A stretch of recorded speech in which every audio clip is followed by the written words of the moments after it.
Hello விவோஸ், இன்றைக்கி என்ன ரெசிபியோட வந்திருக்கேன்னு பார்த்தீங்கன்னா, அந்த சம்மருக்கு அடிக்கடி நம்ம சேர்த்துக்கக்கூடிய ஒரு டிஷ் தான் க்ரீமி கர்ட் ரைஸ். வாங்க எப்படி பண்ணுறதுன்னு பார்க்கலாம்.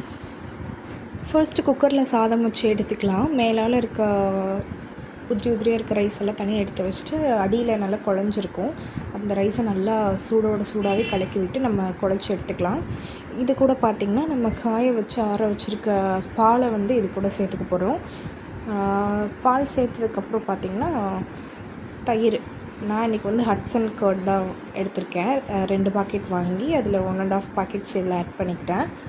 சால்ட்டு ஒரு டேபிள் ஸ்பூன் போட்டிருக்கேன். இதை போட்டுட்டு நல்லா மிக்ஸ் பண்ணணும்.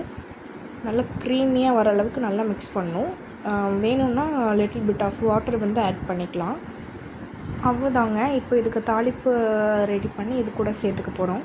தாளிப்பு பார்த்திங்கன்னா, ஒரு தாளிப்பு கரண்டியில் ஒரு 2 to 3 tablespoon oil add பண்ணிக்கலாம். அது கூட கடுகு, உளுந்தம்பருப்பு, அப்புறம் வடக்கடலை பருப்பு, அதுக்கப்புறம் பார்த்திங்கன்னா கருவேப்பிலை, இதெல்லாம் போட்டு நல்லா பொரிஞ்சதுக்கப்புறம் பெரிய வெங்காயத்தை சின்னதாக சாப் பண்ணி வச்சுருக்கேன். அதை கூட இதை ஆட் பண்ணிக்கணும்.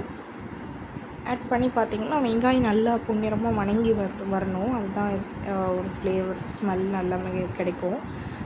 வெங்காயம் நல்லா வணங்கி வந்ததுக்கப்புறம் பார்த்திங்கன்னா, லாஸ்ட்டாக நான் இது கூட பெருங்காயத்தூள் ஆட் பண்ணிக்க போகிறேன். அது ஒரு டேபிள் ஸ்பூன் இல்லைங்க, டீஸ்பூன், ஒரு டீஸ்பூன் ஆட் பண்ணிக்கிறேன்.